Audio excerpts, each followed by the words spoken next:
Well, Bennett Kessler filed this following report in what some would call a desperate attempt to blame the victim. The Los Angeles Department of Water and Power will now drag the federal government, state government, and the local air pollution control district into federal court. LA DWP seems to want a free pass from clean air laws in the Eastern Sierra. Now, DWP's main target is the Owens Dry Lake cleanup and APCD Director Ted Shady. Now, behind the scenes, DWP tries the strategy of divide and conquer and feeds local officials the line that they can't give ranchers enough water because they have to put it on the dry lake. Now, no longer interested in paying any more for drying up the lake, DWP wants the court to strike down their signed agreement with APCD and the State Air Resources Board to clean up the dry lake dust. DWP also wants the court to say that the California Health and Safety Code, which protects air quality here,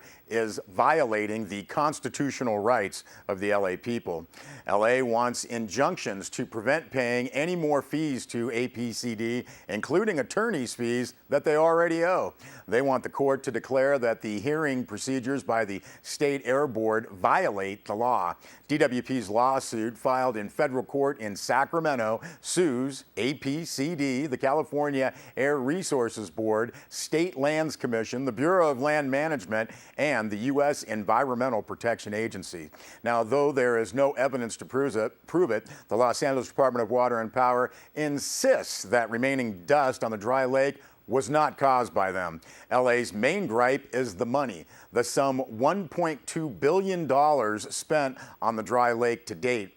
Now, accustomed to the idea that water from the Eastern Sierra is free and mostly all theirs, DWP seems offended that the Air Pollution Control Director, Ted Shady, has tried to enforce clean air laws and the agreement that LA signed. Now, Shady maintains he is enforcing the laws he is responsible to enforce. LA says they've had enough. In an LA press release, DWP says its lawsuits are designed to, quote, force the Great Basin Air Pollution Control District to halt its systematic and unlawful issuance of water wasting orders to LA customers, end quote. LA's mayor is quoted as saying the lawsuit is, quote, an absolute last resort, end quote. DWP calls Shady, quote, an unaccountable regulator, end quote.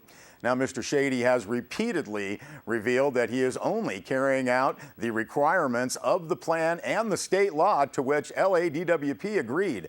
Shady said LA's lawsuit, quote, seeks to prevent enforcement of the Clean Air Act's requirements on its water diversion operations in the Owens Valley. These diversions, Shady said, have created the dried Owens Lake bed, the largest source of particulate air emissions in the United States.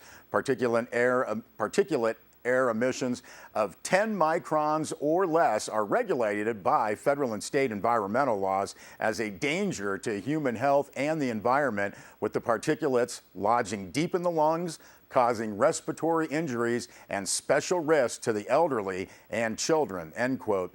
Now, Shady said that over the past year, LADWP's operations have created dust storms exceeding the federal standard on 42 separate days, resulting in the issuance of local health alerts. Now, Shady went on to say that in 1997 and 2006, the DWP entered into, quote, a series of agreements to control the PM10 emissions caused by its operations.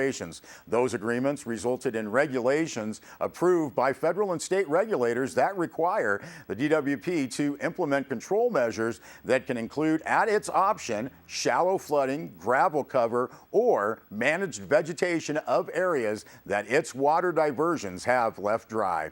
Now, Shady said that in 2011, the city, quote, repudiated its agreement and initiated a series of actions to avoid the cost of those controls while continuing to divert water and profit from that diversion, end quote. Shady continued that the DWP has broken its promises to the Owens Valley.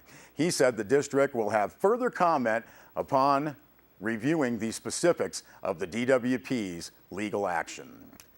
Well, Bennett Kessler also filed this following report. When they first announced their restructuring plan to help pay off the Mammoth Lakes land acquisition judgment debt, Mammoth Town officials said the plan included the elimination of 13 employees or positions, with 7 of those in the police department, and that was to take place by January 1st. Now, apparently recognizing their signed MOU with police, officials now say they will recommend the delay of position elimination of police until July 1st. 2013. Now, Mammoth Assistant Town Manager Mariana Marashidova Martinez said, quote, "The delay will leave the town's finances stretched with barely enough cash to make the first payment to MLLA. However, this additional time is necessary to allow for additional discussions with the Police Officers Association, whose contract calls for no vacancies from the staffing approved in the beginning of each fiscal year," end quote. Now, the police MOU guarantees 17 officers for this fiscal year. Now, Martinez said that the additional time will, quote, "also be necessary to fully evaluate the implementation of police reserve and volunteer programs and/or alternate methods of delivering public safety services," end quote. Martinez said that there will be a recommendation to the Mammoth Lakes Town Council at its meeting coming up this Thursday, October 18th. Now, meanwhile, the issue of reserves or volunteers circles in controversy, with Police Lieutenant John Mayer and others strongly stating that reserves and volunteers are not an option to replace regular officers. Now, this because of the small population pool in the Eastern Sierra, the extensive training required, and the supervision demanded by police themselves. Now, Mono County Sheriff Rick Scholl made it clear that the town of Mammoth Lakes cannot count on his officers to fill in for Mammoth's shortfall of police protection. Scholl is down 3 patrol officers, and his deputies go off duty in the late night hours. The sheriff clarified his belief, saying, quote, "Our deputies currently go off duty at midnight and are available to be called out from their home. The CHP," Scholl said, "does field a 2-officer unit after 10 p.m. However, that unit is responsible from Tom's Place to Topaz Lake, so it can be over an hour before response time to back up Mammoth Police," end quote. Now, as the very tense issue over the proposed cuts of nearly half of the Mammoth police force continues to unfold, again, Mammoth Police Lieutenant has taken issue with a statement made by the mayor of Mammoth over a potential reserve or volunteer police program.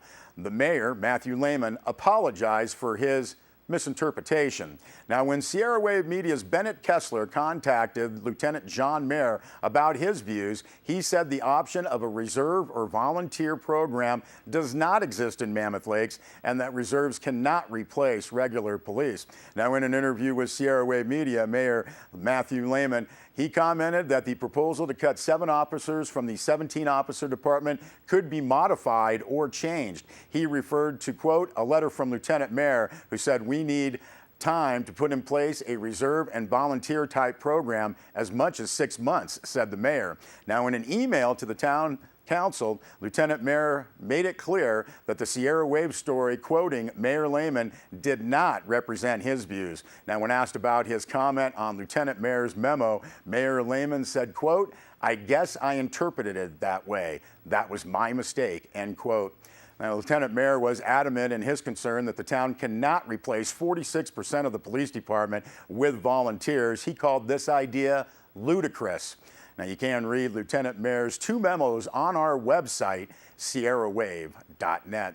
Also, a reminder that Mammoth Town officials have come up with a survey to find out if the public is willing to raise new taxes or use current ones to keep the police force and Whitmore Park and pool. Now, that survey, which is available on the town website, asks citizens whether they would support new taxes, whether they support police cuts, and if they don't, would they support reducing expenditures in tourism, housing, and transit to keep police protection whole. Now, this means the town would use tax measure money that comes in every year for budget purposes and not for the original intents. And you can check out our website for more information on this survey. And I would like to also point out that our website now, sierrawave.net, is streaming our radio station, Sierra Wave FM, through that website. So we hope you can catch Sierra Wave FM online.